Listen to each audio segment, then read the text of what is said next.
ನಮಸ್ಕಾರ ಸ್ನೇಹಿತರೆ, ಎಲ್ಲರೂ ಈಗ ನಾನು ರೈಲ್ವೆ ಜಾಬ್ಗಳ ಬಗ್ಗೆ ಮಾಹಿತಿ ಕೊಡ್ತಾ ಇರ್ತೀನಿ. ಇವತ್ತಿನ ರೈಲ್ವೆ ಜಾಬ್ಗಳಲ್ಲಿ ನೀವು 8ನೇ ಕ್ಲಾಸು ಹಾಗೂ 10ನೇ ಕ್ಲಾಸ್ ಪಾಸ್ ಆಗಿರೋರಿಗೆ ತುಂಬಾ ಒಳ್ಳೆ ಮಾಹಿತಿ. ನಿಮಗೆ ಹೋಗಿ ಈ ಜಾಬ್ಗಳಿಗೆ ಫಸ್ಟ್ ಹೋಗಿ ಅಪ್ಲೈ ಮಾಡಿ ಅಂತ ಹೇಳ್ತೀನಿ. ರೈಲ್ವೆ ರಿಕ್ರೂಟ್ಮೆಂಟ್ ಬೋರ್ಡ್ RRB ಇಂದ ಕಾಲ್ ಫಾರ್ ಆಗಿದೆ ಈ ಜಾಬ್ಗಳಿಗೆ. ಟಿಕೆಟ್ ಚೆಕರ್ ಅಥವಾ TTE, ನಿಮಗೆ ಗೊತ್ತಿರೋ ಹಾಗೆ ರೈಲ್ವೇಸ್ ಅಲ್ಲಿ ರೈಲು ಮೈಸೂರಿಂದ ಬೆಂಗಳೂರಿಗೆ ಹೋಗ್ತಿದೆ ಅಂತಂದ್ರೆ ಚಿಕ್ಕ ಪುಟ್ಟದಲ್ಲಿ ಟಿಕೆಟ್ ಚೆಕ್ ಮಾಡೋದನ್ನ ಮಾಡ್ತಾರೆ. ಅದು ದೂರ ಪ್ರಯಾಣ. ನಿಮಗೆ ಬೆಂಗಳೂರಿಂದ ಇಲ್ಲ ಚೆನ್ನೈಗೆ ಹೋಗ್ತೀರಾ, ಬೆಂಗಳೂರಿಂದ ಡೆಲ್ಲಿ ಸೈಡ್ ಹೋಗ್ತೀರಾ, ಎಲ್ಲೇ ಹೋಗ್ತೀರಾ, ಟಿಕೆಟ್ ಕಲೆಕ್ಟರ್ ಇರ್ತಾರೆ. ಒಬ್ರು ಸೂಟ್ ಹಾಕೊಂಡು ಬ್ಲ್ಯಾಕ್ ವೈಟ್ ಸೂಟ್ ಹಾಕೊಂಡು ನಿಮ್ಗೆ ಇರ್ತಾರೆ, ಟಿಕೆಟ್ ಚೆಕ್ ಮಾಡ್ತಾರೆ. ಅವರ ಜಾಬ್ಗಳಿದು ಅಂತ ಹೇಳಬೇಕು. ಟಿಕೆಟ್ ಚೆಕ್ಕರ್ ಅಥವಾ TT ಬಂದ್ರು ಅಂದ್ರೆ TT ಅಲ್ಲ, TTE ಅಂತ ಕೂಡ ಕರೀತಾರೆ ಅವ್ರನ್ನ. 9,000ಕ್ಕಿಂತ ಹೆಚ್ಚು ನೋಟಿಫಿಕೇಶನ್ ಬಂದು 9,000ಕ್ಕಿಂತ ಹೆಚ್ಚು ಜಾಬ್ಗಳಿಗೆ ಕಾಲ್ ಫಾರ್ ಆಗಿರೋದು. ಅಪ್ಲಿಕೇಶನ್ ಸ್ಟಾರ್ಟ್ ಡೇಟ್ ಬಂದ್ಬಿಟ್ಟು ಜನವರಿ 2025 ಆಗಿದೆ. ಹಾಗೂ ನಿಮಗೆ ಇನ್ನ ಒಂದೂವರೆ ತಿಂಗಳಷ್ಟು ಟೈಮ್ ಇದೆ. ಯಾವಾಗ ಅಪ್ಲಿಕೇಶನ್ ಕ್ಲೋಸ್ ಆಗುತ್ತೆ, ಎಲ್ಲಿವರೆಗೂ ಅಪ್ಲಿಕೇಶನ್ ಹಾಕ್ಬೋದು ಅನ್ನೋ ಮಾಹಿತಿ ಇನ್ನೂ ಬಂದಿಲ್ಲ.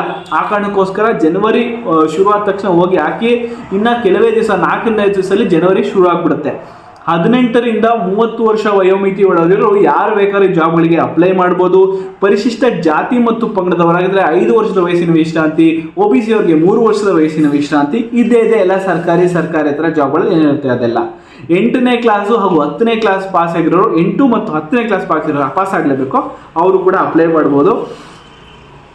ಎಷ್ಟಿರುತ್ತೆ ಅಪ್ಲಿಕೇಶನ್ ಫೀಸ್ ಅಂತ ಹೇಳಿದ್ರೆ, EWS ಅಥವಾ OBC ಕೆಟಗರಿಗೆ 500 ರೂಪಾಯಿಯಷ್ಟು ಅಪ್ಲಿಕೇಶನ್ ಫೀಸ್ನ ಇಟ್ಟಿದ್ದಾರೆ. ಪರಿಶಿಷ್ಟ ಜಾತಿ ಮತ್ತು ಪಂಗಡದವರಿಗೆ ಹಾಗೂ ಅಂಗವಿಕಲರಿಗೆ PWD ಇರೋರಿಗೆ 250 ರೂಪಾಯಿಯಷ್ಟು ಅಪ್ಲಿಕೇಶನ್ ಫೀನ ಇಟ್ಟಿದ್ದಾರೆ. ವೆಬ್ಸೈಟ್ ಲಿಂಕ್ ಬಂದ್ಬಿಟ್ಟು indianrailways.gov.in. ಈ ವೆಬ್ಸೈಟ್ಗೆ ಹೋಗಿ ನೀವು ಸೈನ್ ಅಪ್ ಆಗಿ, ಅದಾದ್ಮೇಲೆ ರೈಲ್ವೇಸ್ ವೆಬ್ಸೈಟ್ಗೆ ಹೋಗಿ ಲಾಗಿನ್ ಆಗಿ, ನೀವು ರೈಲ್ವೆ TTE ಜಾಬ್ಸ್ ಅಂತ ಕೂಡ ನೀವು ನೋಟಿಫಿಕೇಶನ್ ಅದನ್ನ ಕ್ಲಿಕ್ ಮಾಡಿದ್ರೆ ನೀವು ಅಲ್ಲಿ ಲಾಗಿನ್ ಆಗಿ ಡಾಕ್ಯುಮೆಂಟ್ಸ್ ಎಲ್ಲ ಸಬ್ಮಿಟ್ ಮಾಡಿ ಅಪ್ಲಿಕೇಶನ್ ಫೀಸ್ನ ಕೂಡ ನೀವು ಆನ್ಲೈನಲ್ಲಿ ತುಂಬಬೇಕಾಗುತ್ತೆ. ತುಂಬಿಟ್ಟು ನೀವು ಆದಷ್ಟು ಬೇಗ ಹೋಗಿ ಅಪ್ಲೈ ಮಾಡಿ. ಏನಾದರೂ ಕ್ವೆಶನ್ಸ್ ಇದ್ದರೆ ಕಮೆಂಟಲ್ಲಿ ಕೇಳಿ, ನಾನು ಕೂಡ ಅಪ್ಡೇಟ್ ಮಾಡ್ತೀನಿ. ಏನಾಗಿದೆ ಅಂದರೆ, ನಾವು ಹಾಕೋ ವಿಡಿಯೋಗೆ 100 ಜನ ಕೂಡ ನೋಡ್ತಾ ಇಲ್ಲ. ಎಲ್ಲೋ ಒಂದು ಕಡೆ ಇನ್ಫಾರ್ಮೇಷನ್ ಇರೋ ವಿಡಿಯೋಗೆ ಯಾರು ಜನ ನೋಡ್ತಾ ಇಲ್ಲ. ಎಂಟರ್ಟೈನ್ಮೆಂಟ್ಗೆ ಜನ ಹೋಗ್ತಾ ಇದ್ದಾರೆ. ಎಂಟರ್ಟೈನ್ಮೆಂಟ್ ಹೋಗೋದು ತಪ್ಪಲ್ಲ, ಆದರೆ ನಿಮ್ಮ ಕಾಲ ಮೇಲೆ ನಿಂತ್ಕೊಳ್ಳೋದು ತುಂಬ ಇಂಪಾರ್ಟೆಂಟು. ಆ ಕಾರಣಕ್ಕೋಸ್ಕರ ಇಲ್ಲಿವರೆಗೂ ವಿಡಿಯೋ ನೋಡಿದ್ರೆ ದಯಮಾಡಿ ವಿಡಿಯೋಗೆ ಒಂದು ಲೈಕ್ ಕೊಡಿರಿ. ಆವಾಗ ಆದಷ್ಟು ಯೂಟ್ಯೂಬ್ ವಿಡಿಯೋನ ಆದಷ್ಟು ಎಲ್ಲರಿಗೂ ತೋರಿಸುತ್ತೆ. ಅವ್ರಿಗೂ ಒಂದು ಜಾಬ್ ಆಗಿ ಮಾಹಿತಿಯಾಗಿ ವಿಡಿಯೋ ಸಿಗುತ್ತೆ. ನಿಮ್ಮ ಫ್ರೆಂಡ್ಸ್ ಇದ್ರೆ ಯಾರ್ಯಾರು ಕೆಲಸವನ್ನು ಹುಡುಕ್ತಾ ಇದ್ದಾರೆ, ಇನ್ನು ಕೆಲಸ ಸಿಕ್ಕಿಲ್ವೋ ಅಂಥವ್ರಿಗೆ ವಿಡಿಯೋನ ಶೇರ್ ಕೂಡ ಮಾಡಿ. ಅವ್ರಿಗೆ ಒಂದು ಮಾಹಿತಿಯಾಗಿ ವಿಡಿಯೋ ಸಿಗಲಿ, ಅವ್ರಿಗೊಂದು ಚಿಕ್ಕ ಅಪ್ಡೇಟ್ ಆಗಿ ಸಿಗಲಿ. ಅವರ ಇಂಟ್ರೆಸ್ಟ್ ಇರೋ ಹೋಗಿ ಅಪ್ಲೈ ಮಾಡಿ. ಹಾಗೂ ಏನಂತ ಅಂದರೆ, ಎಲ್ಲ ಜಾಬ್ ನೋಟಿಫಿಕೇಶನ್ ಸಿಕ್ಕಿದ್ದಕ್ಕೆಲ್ಲ ಹೋಗಿ ಅಪ್ಲೈ ಮಾಡೋಕೋಬೇಡಿ.